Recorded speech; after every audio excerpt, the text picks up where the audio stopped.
Muy bien, gloria al Señor. Vamos a orar un momento. Señor, permítenos gloriarnos en ti en esta mañana, que al exponer tu palabra, tú alces sobre nosotros la luz de tu rostro y nos permitas contemplar en cierto grado, Señor, tu belleza. Y eso, Señor, nos transforme, que nos haga bien. Tú eres nuestro bien. Envía tu palabra, Señor, y sánanos, transfórmanos, acércanos a ti. Llénanos, Señor, en el nombre de Jesús. Amén, amén. Cuando las sociedades se pervierten, el pecado se comete en medio de la plaza, a plena luz del día, de manera descarada. Cuando el vicio viene como una inundación, el Espíritu del Señor levanta bandera contra el vicio, contra el pecado, contra Satanás. Cuando el diablo levanta a sus Jezabeles, Dios levanta a sus Elías. La semana pasada iniciamos una serie que hemos titulado Elías, un hombre a contracorriente. Y estoy convencido que el Señor quiere levantar en esta hora hombres y mujeres, familias, congregaciones también, que vivan en el espíritu y en el poder de Elías, sin achantarse, sin encogerse, sin acomodarse, sin amoldarse a la cultura anticristo. Ya vimos que bajo el reinado de Acab, el rey de Israel, el pueblo de Dios atentó contra el Señor y contra el pacto del Señor de la manera más ruin. Acab, según la Escritura, y leo literalmente, fue en gran manera abominable. Eso es lo que dice el Espíritu Santo acerca de este hombre. En gran manera abominable. Tomó por esposa a Jezabel, una Sidonia, una princesa sidonia que adoraba a Baal, y quien le incitó a su esposo Acab a prostituir su corazón en pos de los ídolos. Acab también edificó en Samaria un templo a Baal y sacrificó a Baal en el altar. Fomentó el culto a Asera, la diosa madre. Convirtió la idolatría, el baalismo y el culto a Asera en la religión oficial de Estado. Un desastre. Un desastre. Ningún rey había caído tan bajo. Pero cuando abundó el pecado, sobreabundó la gracia. Y el Señor levanta a Elías como un centinela, como un guardián del pacto. Y la semana pasada destacamos 3 rasgos concretos en la vida de Elías y en el ministerio, y en su ministerio, que entiendo que el Señor quiere forjar en nosotros también. Lealtad, separación y celo. Lealtad, separación y celo. Acab era un vendido, Elías no. El corazón de Elías solo tenía un dueño. No estaba entre 2 señores. Tanto a solas como delante de los reyes. Elías vivió por Dios y para Dios y hacia Dios, en línea con las palabras que mucho más tarde escribiera el apóstol Pablo. Y si vivimos, para el Señor vivimos. Y si morimos, para el Señor morimos. Así pues, sea que vivamos o que muramos, del Señor somos. Listo, punto, ya. Resuelta la cosa. Su traje de pelo y su cinto de cuero, en el caso de Elías, era una forma de desmarque, de alejamiento del mundo, una especie de protesta, de irreverencia, de santa rebeldía contra los caminos y contra las tendencias de su propia generación. Vestido así, lo que estaba gritando es: no voy a pasar por el aro, no contéis conmigo en vuestras verbenas. No voy a bailar al son que me marca la cultura. Y además, vestido así, él estaba expresando el luto, la tristeza que había en su corazón. ¿Por qué? Porque Dios tenía el ceño fruncido sobre la nación de Israel. No era tiempo de galas, era tiempo de luto. No era tiempo de fiesta, era tiempo de llorar. ¿Y qué es lo que mueve a Elías? Su celo por Dios. Un celo vivo por el Señor de los ejércitos. Ama al Señor, le importa su nombre y quiere que Dios tenga lo que Dios merece. Y a tal punto le escuece esa traición que está sufriendo el Señor, que aunque Elías era un hombre como nosotros, sujeto a las mismas pasiones semejantes a las nuestras, aunque como nosotros Elías amaba la vida tranquila, pan en la mesa, una despensa llena, bienestar, oró para que Dios le borrase la sonrisa en el rostro del pueblo de Israel, azotando la tierra con una sequía. Señor, cierra los cielos, detén la lluvia, arruina nuestra cosecha, que giman nuestras vacas, que lloren nuestros niños por el hambre. Y hermano, no es un sádico. Elías es un hombre como tú y como yo, sujeto a las mismas pasiones y a los mismos sentimientos. Le gustan las cosas que te gustan a ti, pero oró de esa manera porque vive tan metido en Dios, tan lleno del Espíritu de Dios, que es capaz de anteponer la gloria del Señor a su propio bienestar y al bienestar de los suyos. Necesitamos una nueva camada de Elías, nuevos Elías, hombres y mujeres leales, que griten con sus bocas y con sus actos que Jesucristo es el Señor. Jóvenes y ancianos consagrados a Dios, que no vayan en pos de los demás, que no vayan al paso de la gente, que conserven sus ropas limpias, que deseen más que nada en el mundo que el nombre de Dios sea santificado, que sea exaltado en todo lugar y en todo tiempo y en cada circunstancia, en el centro de sus pechos, en la fábrica, en el taller, en el aula, en el Congreso de los Diputados y sobre las colinas de la tierra. Y quiero en esta mañana que podamos seguir explorando la vida de este hombre. Y te invito a leer en el primer libro de los Reyes, Primero de Reyes, capítulo 17. Vamos a leer todo el capítulo. Es una lectura larga, pero espero que mientras leemos, esta es palabra de Dios, tal cual. Cuando yo hablo, tú tienes que estar discerniendo, ¿no? Si estoy hablando conforme a la palabra de Dios. Pero si leo, ahí no tienes que discernir nada. Eso es palabra de Dios. Y dice la Escritura: entonces Elías Tisbita, que era de los moradores de Galaad, dijo a Acab: vive Jehová Dios de Israel, en cuya presencia estoy, que no habrá lluvia ni rocío en estos años, sino por mi palabra. Y vino a él palabra de Jehová diciendo: apártate de aquí y vuélvete al oriente y escóndete en el arroyo de Kerib, que está frente al Jordán. Beberás del arroyo, y yo he mandado a los cuervos que te den allí de comer. Y él fue e hizo conforme a la palabra de Jehová, pues se fue y vivió junto al arroyo de Kerib, que está frente al Jordán. Y los cuervos le traían pan y carne por la mañana, y pan y carne por la tarde, y bebía del arroyo. Pasados algunos días se secó el arroyo porque no había llovido sobre la tierra. Vino luego a él palabra de Jehová diciendo: levántate, vete a Sarepta de Sidón y mora allí. He aquí yo he dado orden allí a una mujer viuda que te sustente. Entonces él se levantó y se fue a Sarepta. Y cuando llegó a la puerta de la ciudad, he aquí una mujer viuda que estaba allí recogiendo leña. Y él la llamó y le dijo: te ruego que me traigas un poco de agua en un vaso para que beba. Y yendo ella para traérsela, él la volvió a llamar y le dijo: te ruego que me traigas también un bocado de pan en tu mano. Y ella respondió: vive Jehová tu Dios, que no tengo pan cocido. Solamente un puñado de harina tengo en la tinaja y un poco de aceite en una vasija. Y ahora recogía 2 leños para entrar y prepararlo para mí y para mi hijo, para que lo comamos y nos dejemos morir. Elías entonces le dijo: no tengas temor. Ve, haz como has dicho, pero hazme a mí primero de ello una pequeña torta cocida debajo de la ceniza y tráemela. Y después harás para ti y para tu hijo. Porque Jehová Dios de Israel ha dicho así: la harina de la tinaja no escaseará, ni el aceite de la vasija disminuirá, hasta el día en que Jehová haga llover sobre la faz de la tierra. Entonces ella fue e hizo como le dijo Elías. Y comió él y ella y su casa muchos días. Y la harina de la tinaja no escaseó, ni el aceite de la vasija menguó, conforme a la palabra que Jehová había dicho por Elías. Después de estas cosas aconteció que cayó enfermo el hijo del ama de la casa, y la enfermedad fue tan grave que no quedó en él aliento.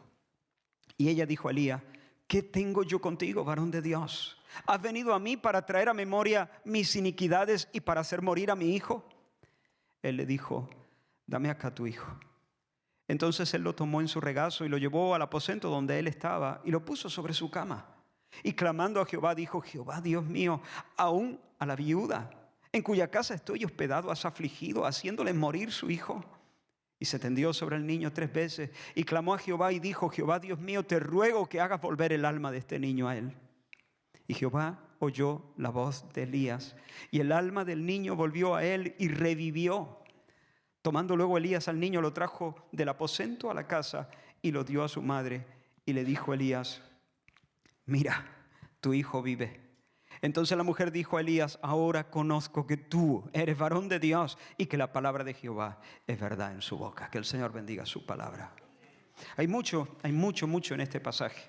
Hay muchos detalles muy preciosos que vamos a tener que pasar por alto, porque no quiero desviarme de algunos acentos que quiero hacer esta mañana. Te invito a ver a Dios moviéndose y mostrándose a sí mismo de tres maneras concretas en este relato. En primer lugar, te invito a que veas a Dios cuidando a su siervo. Cuidando a su siervo. Muchos años atrás, Dios le dijo al sacerdote Elí estaba en Silo, y por medio de un profeta anónimo, Dios le dijo a Elí: así te dice el Señor, ¿por qué tratas con tanto desprecio mis cosas sagradas? Has tenido más miramientos con tus hijos que conmigo. Los has honrado a ellos antes que a mí. Pero quiero que sepas, yo, el Señor, honro a los que me honran, y los que me menosprecian serán tenidos en poco. Fíjate lo que dijo Dios: yo honro a los que me honran. Yo honro a los que me honran. ¿Y qué es lo que estamos viendo en este relato? Exactamente eso. Dios honrando a su profeta que lo ha honrado. Elías, al contrario de Elí, está por Dios. Y porque Elías está por Dios, Dios está por Elías. Y le sonríe. Escucha las palabras del salmista. En el Salmo 91, el salmista, hablando en nombre de Dios, dice: por cuanto en mí ha puesto su amor, yo también lo libraré. Le pondré en alto por cuanto ha conocido o reconocido mi nombre. Me invocará y yo le responderé. Con él estaré yo en la angustia. El Salmo 37 dice: joven fui y he envejecido, y no he visto justo desamparado. Yo honro a los que me honran.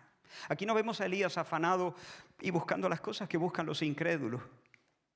Jesús dijo: lo que buscan los incrédulos es que comeré y que beberé y que vestiré y cuánto me quedará para mi jubilación. No vemos yo no digo que estas cosas carezcan de importancia, tienen su importancia, pero ese no puede ser el objetivo de nuestra vida. Esa no puede ser la orientación básica de nuestra vida. Aquí no vemos a Elías orientado hacia esas cosas, buscando qué voy a comer y qué voy a beber y cómo me voy a vestir y dónde voy a vivir y qué será de mi futuro y qué será de mi jubilación. Elías está metido en Dios, está ocupado en Dios, le importa su nombre, le importa su gloria.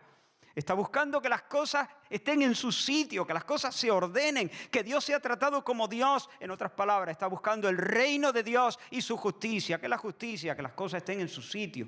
Justicia es orden, que las cosas se ordenen. Elías está buscando el reino de Dios y su justicia. Y Dios, fiel a su palabra, se encarga de cuidarle a él. Se encarga de su mantenimiento, primero en Kerit, después en Sarepta. Así, hermanos, funcionan las cosas. Y así nuestro Rey Jesús nos enseñó que las cosas funcionaban. Si tú te cuidas de las cosas de Dios, Dios se cuida de tus cosas.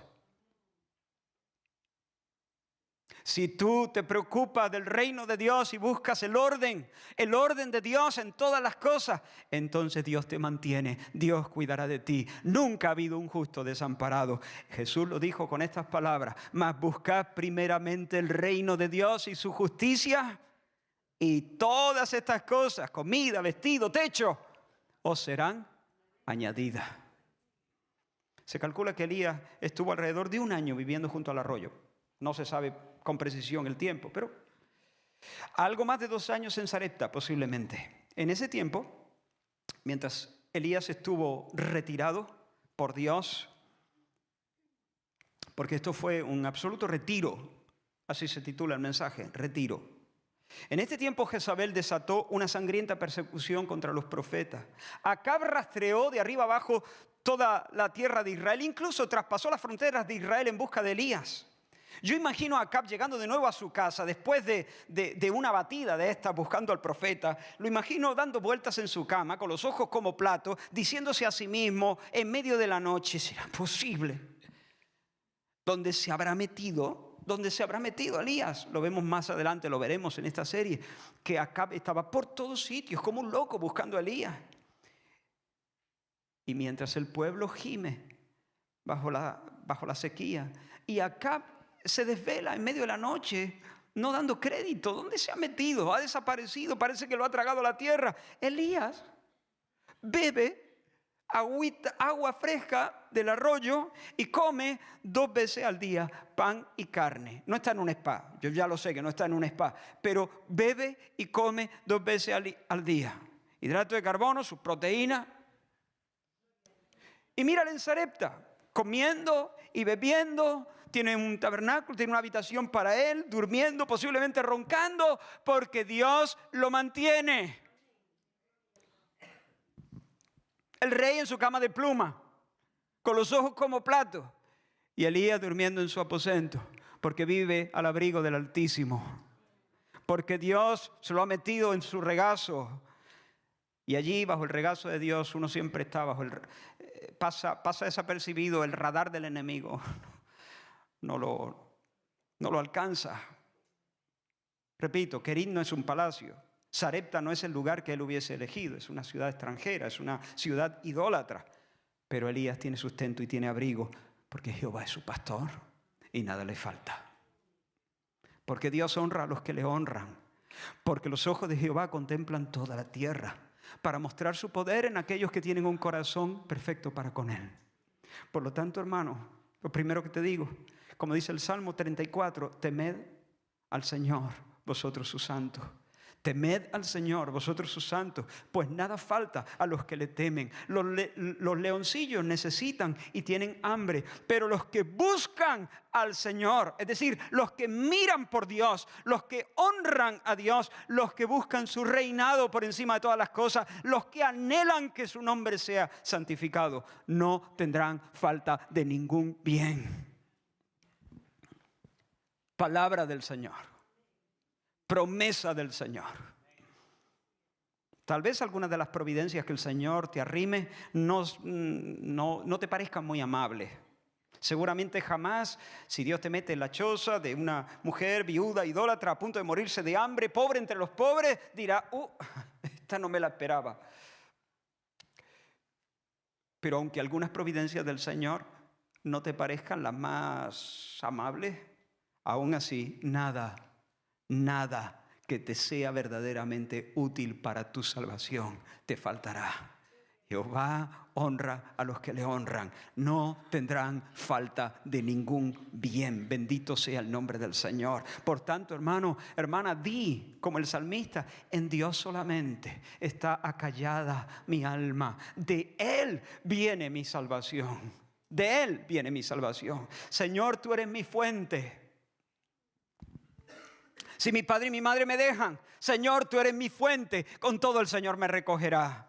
Si se van mis amigos, si los pierdo en media hora, Señor, tú eres mi fuente, tú estás conmigo. Tú estarás conmigo, como dijo Jesús, pero no estoy solo, el Padre está conmigo.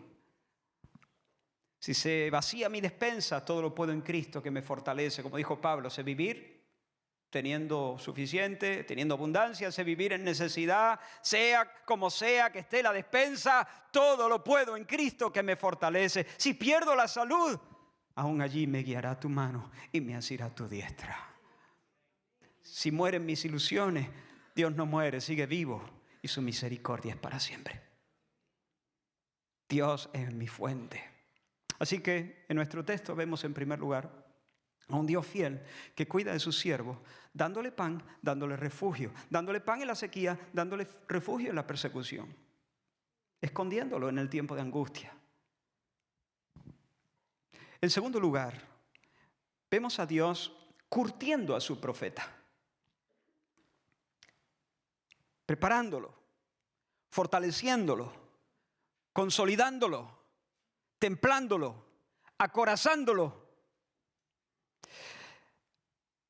Hasta ahora, el momento cumbre del profeta Elías ha sido ese encuentro con Acab, donde ha tenido que confrontarlo y ha tenido que anunciar la sequía, ¿no? Lo hemos leído. Se presenta delante de Acab y le dice, como embajador de Dios, aquí no va a llover hasta que yo lo diga. de parte de Dios, por supuesto. Elías no está apoyado en su propia autoridad, sino viene en cuya presencia estoy. Vengo de parte de Dios. Vengo comisionado por Dios para decirte que aquí Baal no es el que controla la lluvia, aunque vosotros le llaméis el Dios de la tormenta y de la fertilidad.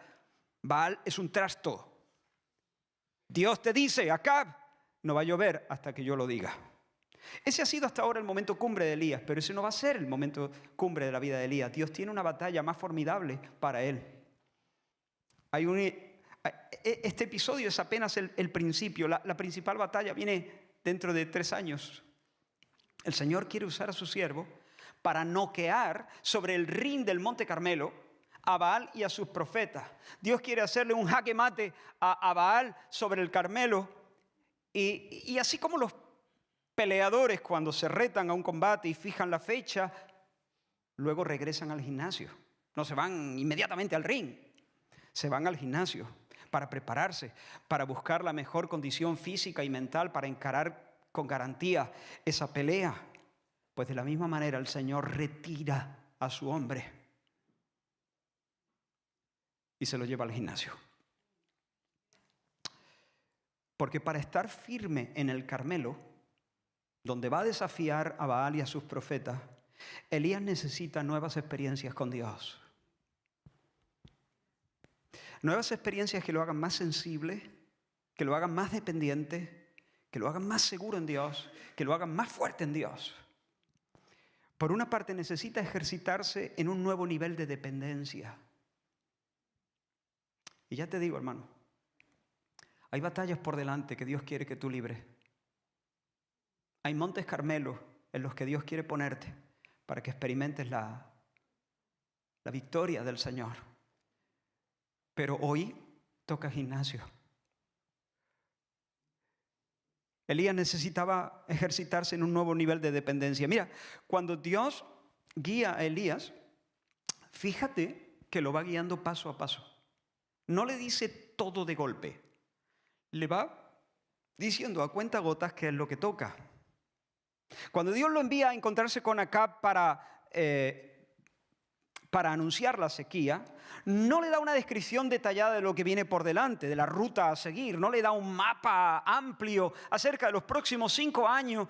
Lo único que Elías sabe es que tiene que llegar al rey, confrontarlo y anunciar la sequía. Punto. Y después Dios dirá. Y hermanos, aquí hay una verdad importantísima en la vida cristiana. Con frecuencia, no siempre, pero con frecuencia, el Señor no concede nuevas revelaciones, por así decirlo, nuevas instrucciones, nueva luz, hasta que se han obedecido las que ya se han recibido. Nosotros queremos saber qué es lo que viene después, antes de comenzar a obedecer, antes de dar el primer paso. Nosotros queremos ir por la vida con las luces largas. Controlar un poco, mirar un poquito más allá de una cuarta, tener una vista panorámica. Nosotros como los jugadores de ajedrez queremos ir un poquito por delante, por lo menos anticipar los movimientos que nos pueden venir. Pero nos olvidamos que nosotros no somos los que jugamos la partida, nosotros somos los peones. El que juega la partida, ¿quién es? Mía es la partida, ha dicho el Señor. Bueno, en realidad la Reina Valera dice, mía es la batalla, es lo mismo. Por supuesto, Dios sí, a veces condesciende y nos adelanta algo y nos cuenta los 2 o 3 o 4 movimientos siguientes, pero muchas veces no, muchas veces guarda silencio, nos dice simplemente a esa casilla. Y después, Señor, a esa casilla. Y nosotros tenemos que saltar allí, a esa casilla, sin saber lo que nos espera, sin saber lo que nos rodea, sencillamente confiando en su pericia. Cuando el Señor obra de esa manera, Él está entrenando nuestra dependencia y la sensibilidad de nuestro oído espiritual para escuchar su voz. Elías, ve y muéstrate a Acab y anuncia la sequía. Pero Señor, esto se puede liar. Esto es como mover un avispero. ¿Qué hago luego? ¿Qué hago? Yo le entrego a Amén, voy a Acab, le entrego la palabra y luego silencio de Dios. No digo que Elías hiciera esto, me estoy imaginando esa escena. Silencio. Háblame, Señor, ¿por qué no me hablas? Señor, no siento tu voz. Dame tu dirección. Muéstrate acá y anúnciale la sequía. Ya, Señor, eso ya lo sé. Pero, ¿y qué más? ¿Y qué más? Silencio de Dios. El más que tú esperas vendrá cuando des el paso que Dios ya te ha indicado.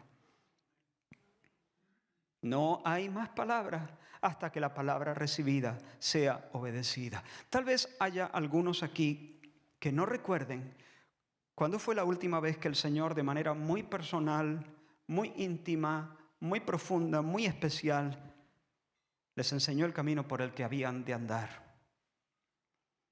Y si es así, si ese es tu caso, yo quiero preguntarte con todo respeto y con todo el cariño del mundo, ¿estás ignorando una clara dirección o indicación de Dios?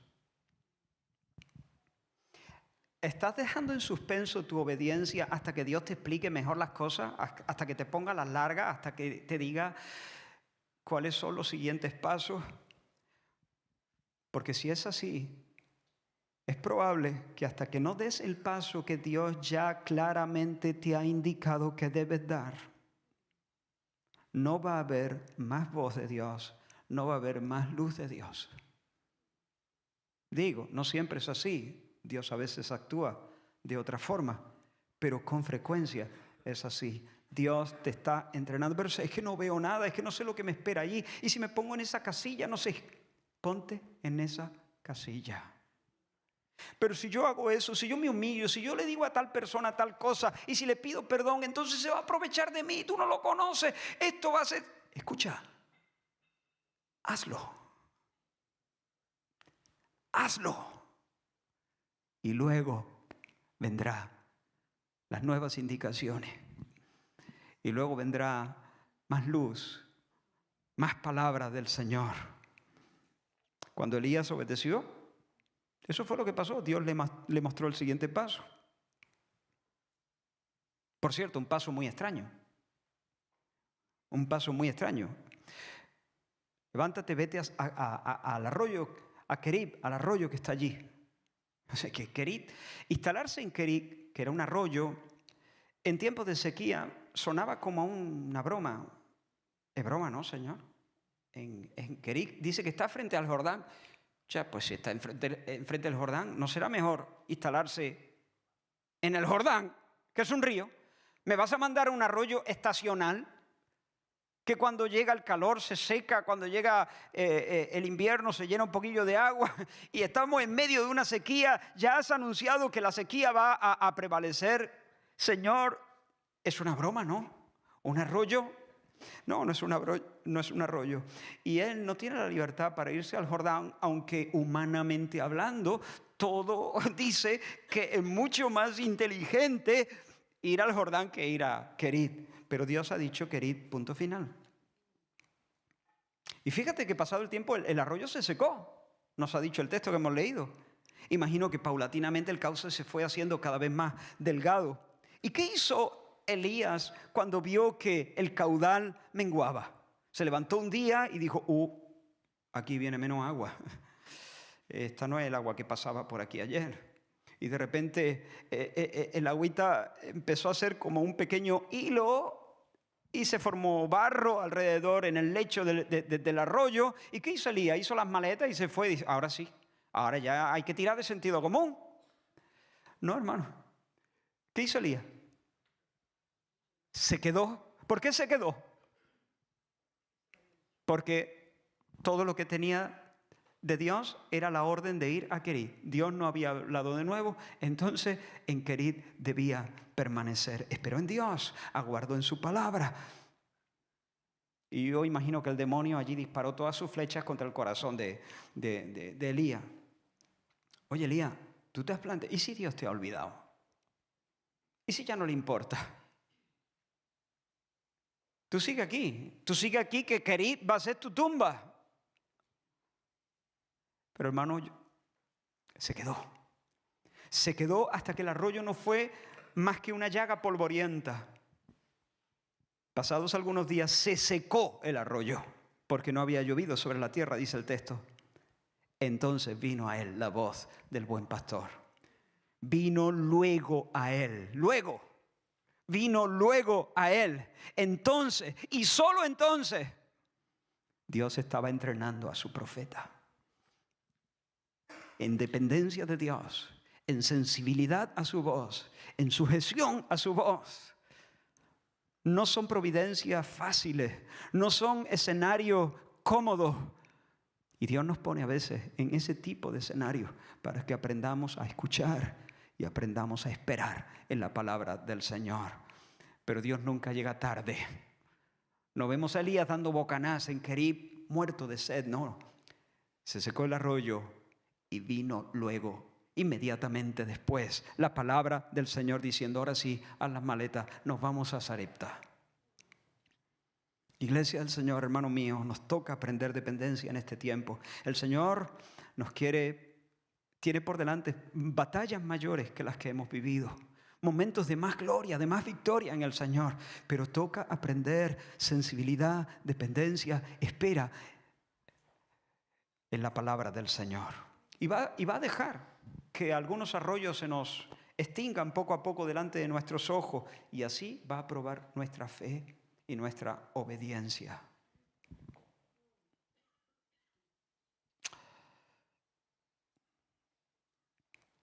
Pienso en algunos solteros, por ejemplo. A algunos de ellos les he dicho yo sé que vosotros podríais iniciar una relación romántica en 15 minutos. Tenéis muchas opciones en el mundo, pero estáis ahí esperando en Dios. Porque Dios os ha dicho, no os unáis en yugo desigual. Y estáis ahí esperando en Dios. Y el diablo viene lanzando todos sus dardos contra vuestros corazones. Te vas a morir en Querib. Pero tú estás ahí esperando en Dios.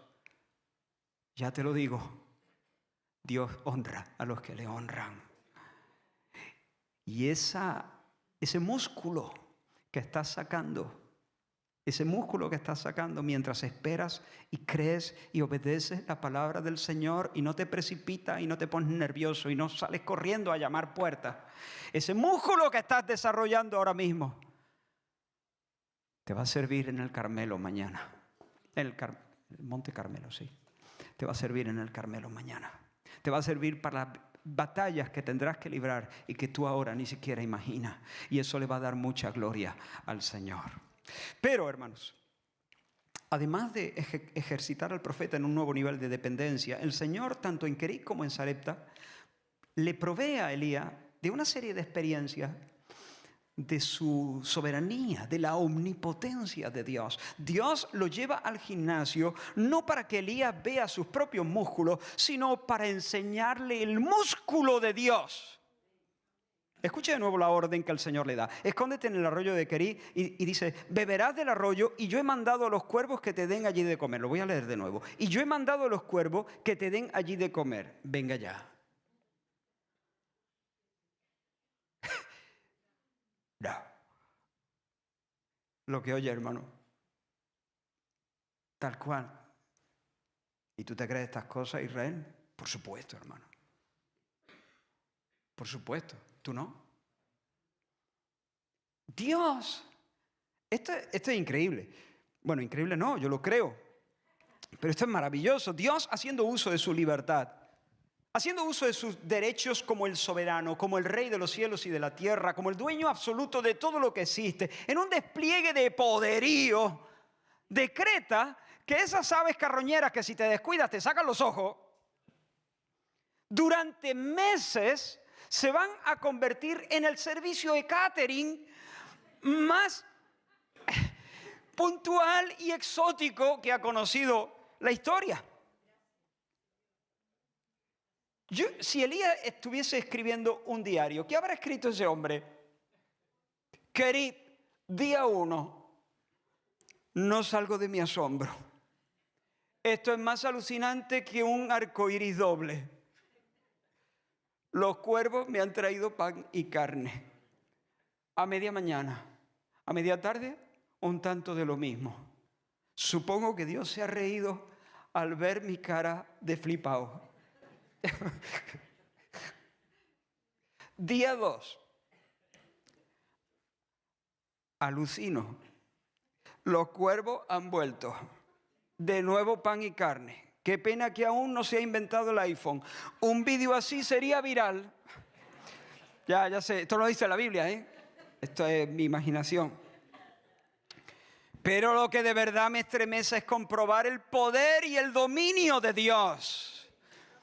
Yo sé, Salmo 135, que Jehová es grande, mayor que todos los dioses. Todo lo que Jehová quiere lo hace en los cielos y en la tierra, en los mares y en todos los abismos. ¿Y qué me dice de su experiencia en Sarepta? Dios, en el uso de su libertad divina y en una nueva exhibición de autoridad, había decretado que de ahí en adelante una viuda extranjera le diera de comer al profeta. Y en algún momento Dios le dijo al oído a su hombre que las pocas provisiones que ella tenía en casa, un poco de harina, un poco de aceite, en unas tinajas, no iban a escasear. Por eso, cuando Elías se encuentra con la viuda en la puerta de la ciudad y le pide un poco de agua y luego un trozo de pan para comer, y cuando ella se lamenta diciendo, ya quisiera yo tener algo que darte.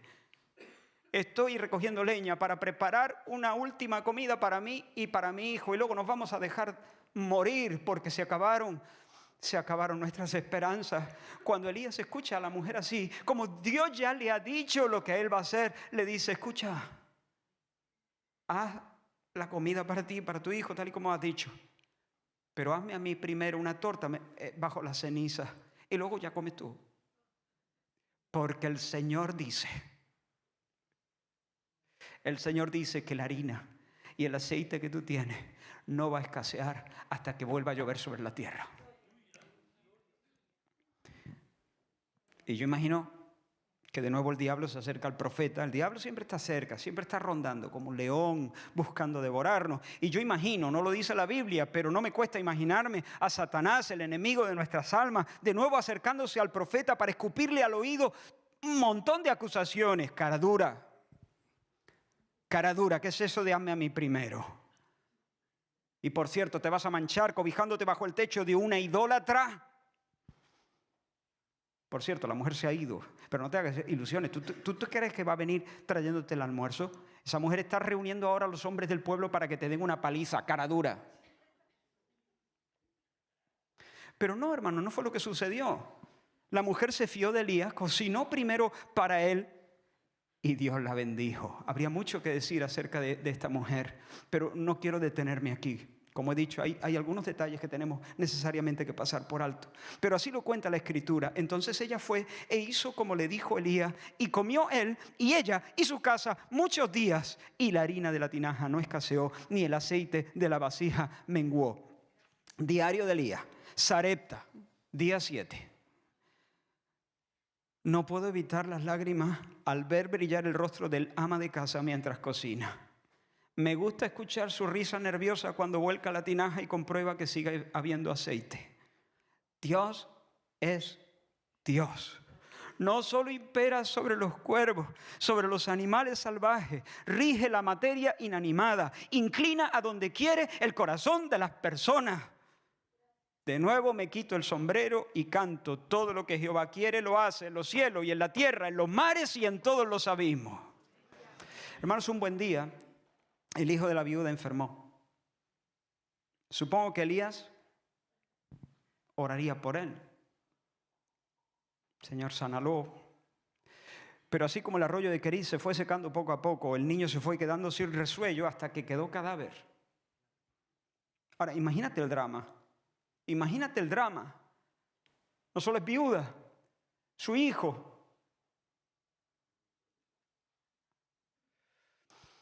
Y la mujer encara al profeta y le dice, pero ¿yo qué te he hecho a ti? ¿Qué te he hecho yo a ti?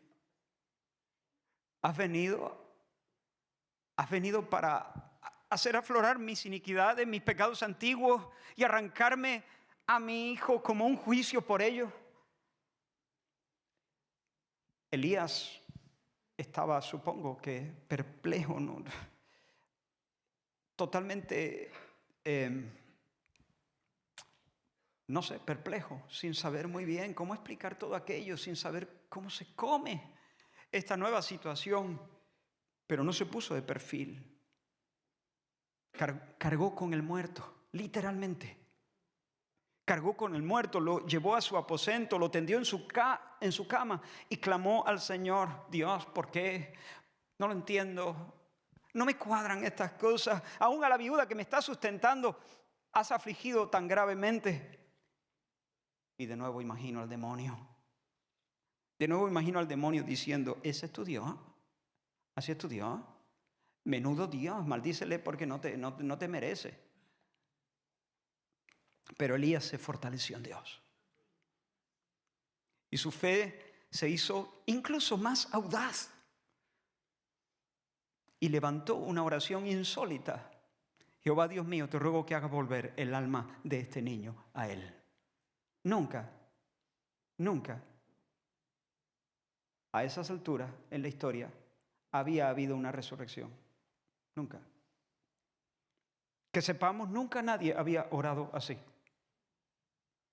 Posteriormente hubo varias resurrecciones.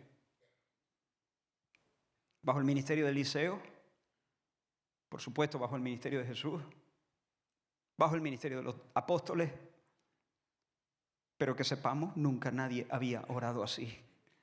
La estampa, hermanos, quiero que la veas con tu imaginación. La estampa es repelente, la estampa es casi insoportable. Sobre la cama, el cuerpo del niño pálido, rígido, frío. Afuera, la viuda llorando sin consuelo. Pero en el pecho de Elías vibra la fe. ¿Por qué? Porque conoce a Dios, está conociendo a Dios, lo está conociendo todavía más intensamente. Sabe que Dios tiene la capacidad de cerrar los cielos. Cuando Él cierra, nadie abre. Cuando Él abre, nadie cierra. Ha hecho que los cuervos se comporten al contrario, al margen de sus instintos. Ha inclinado ha puesto a su favor el corazón de una viuda desconocida y pobre, y ahora está multiplicando de manera inexplicable día tras día la harina y el aceite. Todo lo que Jehová quiere lo hace, en los cielos y en la tierra, en los mares y en todos los abismos. Por lo tanto, Señor, Dios soberano, fuerte, imparable, bueno, generoso, resucita al niño. Ten misericordia, saca músculo, Dios, saca músculo. Y luego se tendió 3 veces sobre el cadáver. Y el alma del chico regresó a su cuerpo. Sarepta, día 407. ¿Qué habrá escrito en su diario? Me tiembla la mano. No sé cómo contar lo que he vivido. No sé. Sigo leyendo el diario imaginario, A veces Dios dispone que seamos abrumados sobremanera, mucho más allá de nuestras fuerzas. Nos lleva al valle de la muerte, donde sucumben las esperanzas naturales, para que no confiemos en nosotros mismos, sino en Dios que resucita a los muertos. Me tendí sobre el niño, puse mi pecho vivo sobre su pecho muerto, puse mis manos vivas sobre sus manos muertas. Y así como en el principio, cuando Dios creaba los cielos y la tierra, el Espíritu iba y venía sobre las aguas, incubando aquella masa deforme y baldía, Dios me guió a cobijar bajo mi cuerpo el cuerpo del niño. Lo hice 1 y 2 y hasta 3 veces para evocar proféticamente la omnipotencia del Espíritu Creador. Y entonces, sorbida es la muerte en victoria. La muerte fue devorada. No me pidas que te lo explique. No salgo de mi asombro. Lo único que sé es que el chico primero estaba muerto, después estaba vivo. Dios lo hizo. Siento que mi fe ha sido confirmada, mis miedos han sido espantados, mi celo ha sido incrementado. Vive Jehová, Dios de Israel, en cuya presencia estoy. ¿Te imaginas la escena cuando Elías sale de su aposento, se dirige a la casa para devolver más vivo que nunca al hijo del ama de casa, al hijo de la viuda? ¿Te imaginas la escena esa? Venga, dale un poco a tu imaginación. Risa, salto, grito, lágrimas, abrazos, carrerita, La Biblia no describe al detalle la escena. Lo que sí nos dice es lo que la mujer le dijo a Elías. Ahora conozco que tú eres varón de Dios y que la palabra de Jehová es verdad en tu boca. Tú eres varón de Dios y la palabra de Jehová es verdad en tu boca. Ahora, quiero que pienses una cosa. ¿Dónde está Sarepta? Al norte de Israel, una ciudad fenicia. Sarepta de Sidón. Sidón. Hemos hablado antes aquí de una mujer sidonia. ¿Quién? Jezabel. Jezabel. Sarepta es la tierra de Jezabel. El cuartel general de Baal.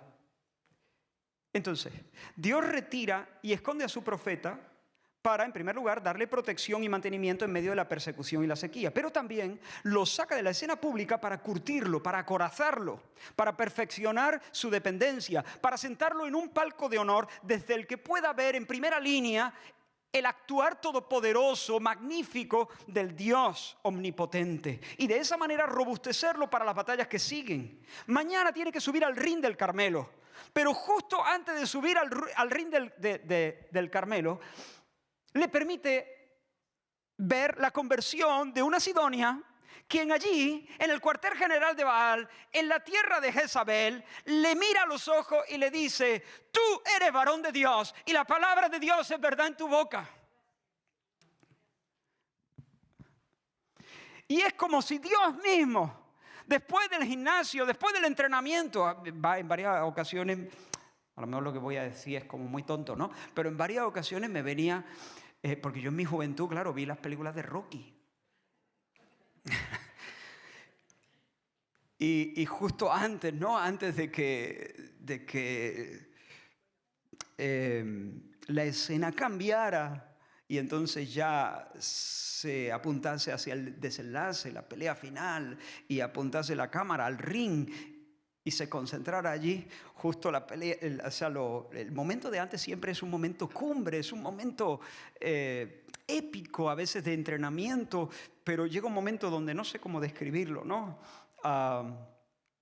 Hay como una convicción ahí que trae fiereza y valentía y determinación y enfoque a Rocky Balboa, ¿no?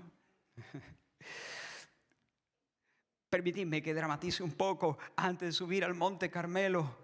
Después de ese entrenamiento donde Dios le enseña dependencia, sensibilidad a su voz, espera en su palabra sin precipitarse. Después de ese tiempo donde Dios le muestra que Dios es Dios y tiene músculo de sobra para hacer cualquier cosa. Desde los cuervos hasta inclinar el corazón de una viuda, hasta multiplicar el aceite y la harina. Lo último, la última escena antes de subir al ring es: tú eres varón de Dios y la palabra de Dios es verdad en tu boca. Y se lo dice una sidonia en la tierra de Jezabel.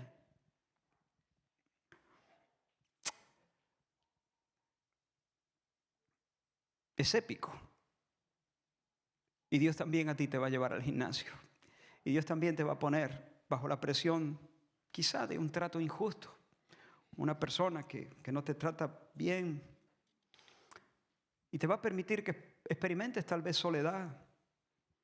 Te va a poner entre la espada de Faraón y el mar de tu impotencia. Hermano mío, hermana mía, no rehuyas la prueba. No maldigas. No le atribuyas a Dios despropósito. Abre los ojos. Contempla la salvación del Señor. Dios no te pone allí para acabarte, te pone allí para que conozcas su poder. Pídele eso: Señor, muéstrate, lúcete, saca músculo, dame conocimiento de tu poder. Desnuda tu brazo, muéstrame quién eres, multiplica cosas, resucita cosas, despliega tu poder, despliega tu bondad y afirma mi corazón endeble. Y en tercer lugar, el Señor, apartando y escondiendo a Elías en Querib y en Sarepta, no solamente está teniendo tratos con Elías, indirectamente también está teniendo tratos con la nación de Israel. En tercer lugar, en primer lugar, Dios está cuidando a su siervo. En segundo lugar, Dios está curtiendo a su siervo. En tercer lugar, Dios está castigando a Israel. Porque si Elías es varón de Dios y la palabra de Dios es verdad en su boca, quitar de en medio a Elías es apagarle la luz a Israel. ¿Sí o no? Sacarlo de allí, llevárselo lejos, esconderlo, es de alguna manera volverle el rostro a Israel, negarle la palabra. Por ejemplo, en las relaciones internacionales, la retirada de un embajador es un gesto diplomático muy significativo. Suele interpretarse como una señal de tensión, de desacuerdo, de indignación entre dos estados. Es algo serio porque los embajadores son la máxima representación oficial de un país en tierra extranjera. Y esta medida, sacar de allí al embajador, puede ser el umbral de sanciones, suspensión de acuerdos, ruptura de relaciones, incluso una guerra, una declaración de guerra. El umbral, no digo que sea, ¿no? Pero puede ser el umbral. Y eso es lo que está pasando en Israel. Dios le dice a Elías, Elías, vámonos. De momento nada más que decirle a estos idólatras, no voy a echar perlas a los cerdos. Y con esto no estoy diciendo que la gente, no es un insulto contra la gente, porque a veces, no voy a echar, no voy a dar mi palabra a los que sistemáticamente la desprecian y la pisotean. Se acabó, vámonos. Escucha, cuando Dios hace eso, cuando Dios retira a sus siervos, la cosa es grave. Escucha las palabras de Asaf. ¿Por qué, Salmo 74, por qué, oh Dios, nos has desechado para siempre? ¿Por qué se ha encendido tu furor? No vemos ya nuestras señales, no hay más profeta. ¿Te das cuenta? Dios retira a sus voceros, retira a sus predicadores, retira a sus embajadores. Y es una muestra del furor de Dios. Hermanos, es siempre uno de los gestos más severos de Dios. Mira lo que dice la palabra del Señor en Amós capítulo 8. He aquí vienen días, dice el Señor, en los cuales enviaré hambre a la tierra. No hambre de pan, ni sed de agua, sino de oír la palabra de Jehová. Y algunos interpretan este texto como una bendición. Oh Señor, sí, envía hambre de oír tu palabra. Bueno, sé lo que estamos queriendo decir y está bien, no estoy de acuerdo, que Dios despierte un deseo por su palabra, pero este versículo no dice eso. Voy a enviar hambre, van a tener hambre de escuchar la palabra de Dios. ¿Por qué uno tiene hambre? Porque no ha comido, porque no hay. Porque no hay. Yo envío hambre de oír la palabra de Jehová. Mira cómo sigue. Irán errantes de mar a mar, desde el norte hasta el oriente discurrirán buscando palabra de Jehová y no la hallarán. Eso es una maldición. Eso es un trato severísimo de Dios. Así que Dios, quitando a Elías de en medio, está castigando a Israel con una doble sequía. Hambre de pan, sed de agua, pero sobre todo no hay palabra para las almas. No hay agua para los campos, no hay palabra para las almas.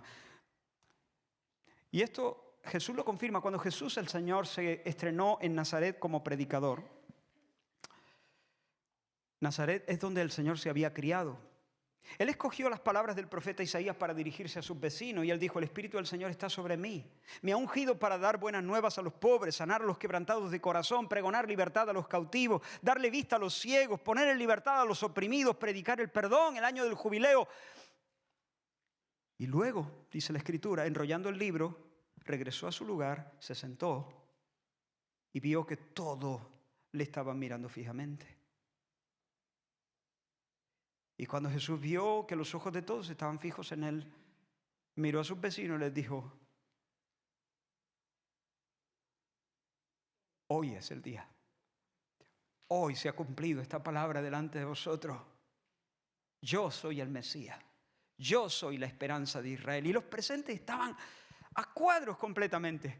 Porque por una parte daban testimonio de la sabiduría que se estaba desplegando. Aquellas palabras les hacían de alguna manera bien. Pero oye, por favor, decir que él era el Mesías, ya se ha pasado 3 pueblos, pensaron. pero este no es el hijo del carpintero. En ese momento reventó la cosa. Este no es Jesulín, el que jugaba en los charcos del barrio. Este no es el carpintero que trabajó en el proyecto de... ¿Entiendes? Se cortocircuitó todo. Ahora escucha lo que Jesús les dice. Sin duda, me diréis este refrán: médico, cúrate a ti mismo. De tantas cosas que hemos oído que se han hecho en Capernaum, milagros y un montón de cosas, haz también aquí en tu tierra, en Nazaret. Médico, cúrate a ti mismo. Y ahora Jesús añade: ningún profeta es acepto en su propia tierra. En verdad os digo que muchas viudas había en Israel en los tiempos de Elías, cuando el cielo fue cerrado por 3 años y 6 meses y hubo una gran hambre en toda la tierra, pero a ninguna de ellas fue enviado Elías, sino a una mujer viuda en Sarepta de Sidón. En ese momento, después de aquellas palabras, la gente entró en cólera. Lo sacaron a empellones de allí, de aquel lugar. Lo sacaron de la ciudad. Lo llevaron a la cumbre de un monte sobre el que estaba sentado la ciudad para despeñarle. ¿Qué está pasando ahí? ¿Qué es lo que ellos entendieron? Bueno, entendieron lo que Jesús les dijo. ¿Y qué es lo que Jesús les dijo? Pues que así como el envío del profeta Elías a Sarepta no solamente fue un favor hacia la mujer de Sarepta, sino un disfavor, un castigo al pueblo por su incredulidad y por su idolatría. De la misma manera, los milagros que él iba a hacer en Capernaum, que no iba a hacer en Nazaret, iban a ser una muestra del favor de Dios sobre algunos, pero un castigo, un disfavor, un desaire contra sus propios vecinos a causa de la incredulidad de sus corazones. ¿Se entiende?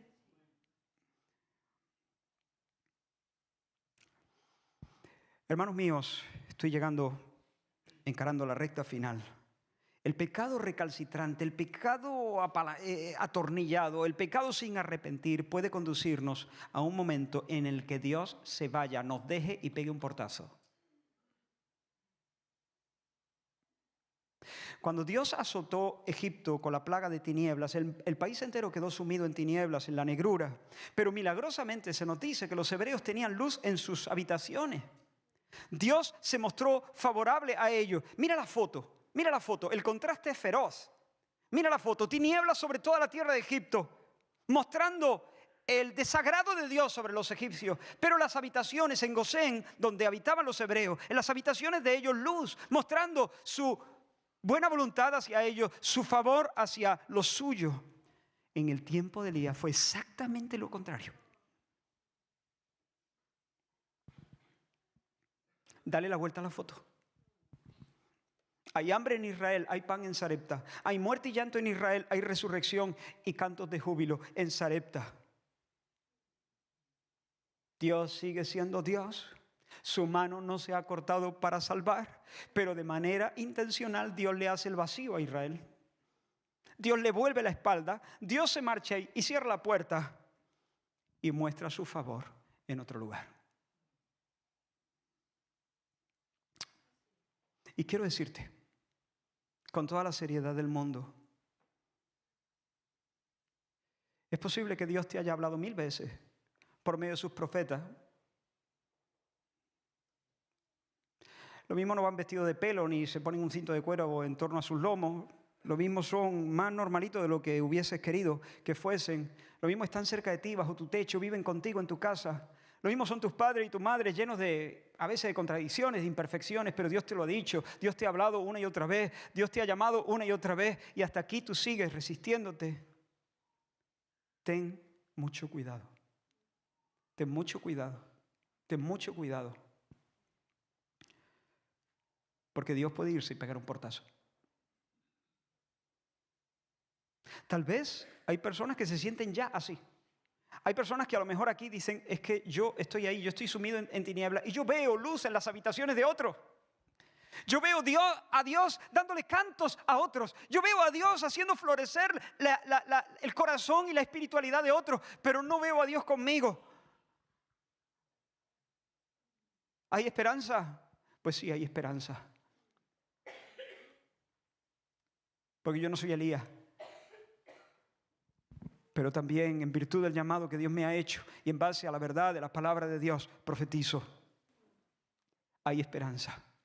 Y te digo lo que Pedro le dijo a su generación en medio de una sequía espiritual. Arrepentíos, arrepentíos y convertíos para que sean borrados vuestros pecados, para que vengan de la presencia de Dios tiempo y se acabe la sequía, tiempos de refrigerio y se cancele la sequía y vuelva a llover y vuelva a haber rocío sobre tu corazón. Arrepentíos y convertíos. No deseches la palabra de Dios. No endurezcas tu corazón. Si oye hoy su voz, no endurezcas tu corazón. Porque entonces verás en Capernaum millares de milagros, pero tu casa se secará y tu corazón se irá secando. Por favor, reacciona. Acude al Señor. Jesucristo, el Hijo de Dios, verdadero hombre, vino a vivir la vida que nosotros no podíamos haber vivido. Cumplió en su nombre y en nombre de su pueblo la ley de Dios perfectamente. Encaró el Calvario y allí asumió nuestros yerros, nuestras rebeliones, nuestra porquería. Y murió por nosotros, por amor a nosotros y en lugar de nosotros. Para que nosotros no tengamos que perecer. Para que hoy, alguna persona que está ahora aquí escuchando esto, hoy, ahora, pueda experimentar verdadero perdón. Yo no estoy hablando de un truco psicológico. Estoy hablando de un milagro hecho por Dios que cambia toda la trayectoria de la vida, no solo de este lado de la eternidad, sino de la vida al otro lado de la eternidad también, más allá de la muerte.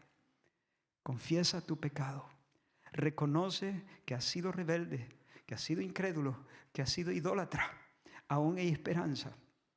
Y di, Señor, gracias, tú eres Dios, tú eres el Dios bueno, tú eres el Dios, el soberano sobre los cuervos, el soberano sobre el aceite, el soberano sobre la vida y sobre la muerte. Señor, gracias por los milagros y por tu mover bendito en Sarepta. Pero ven a mi corazón y muévete en mi alma. Ven aquí. Yo no quiero ser Nazaret, yo quiero ser Capernaum. Yo quiero ser una tierra donde tú puedas exhibir tu bondad y tu gracia. Amén. Hemos visto a Dios cuidando, a Dios curtiendo y a Dios juzgando. Por las tres cosas, que el nombre del Señor sea bendito. Vamos a orar. Aleluya. Señor, gracias por tu palabra. Señor, somos tu pueblo. Gracias por tus tratos, por la manera en que tú te mueves. No nos tienes que explicar todas las cosas. Haz lo que tengas que hacer, Señor. Solamente danos la gracia de seguirte, la gracia de escucharte, la fe para esperar en tu palabra, para no precipitarnos. Señor, haznos fuertes con una visión de tu fuerza. Danos, Señor, el comprender tu capacidad para que nosotros podamos, Señor, estar preparados para lo que venga. Oh, Dios mío, y pedimos, Señor, por aquellos que están resistiendo a tu voz. Por lo que sea, están resistiendo a tu voz. Señor, vénselos. Vénselos para que no se sequen. Vénselos para que no mueran. Vénselos, Señor, para que vivan. Y ellos también puedan experimentar voz de júbilo y de salvación en el tabernáculo de sus vidas. En el nombre de Jesús. Amén, amén, amén.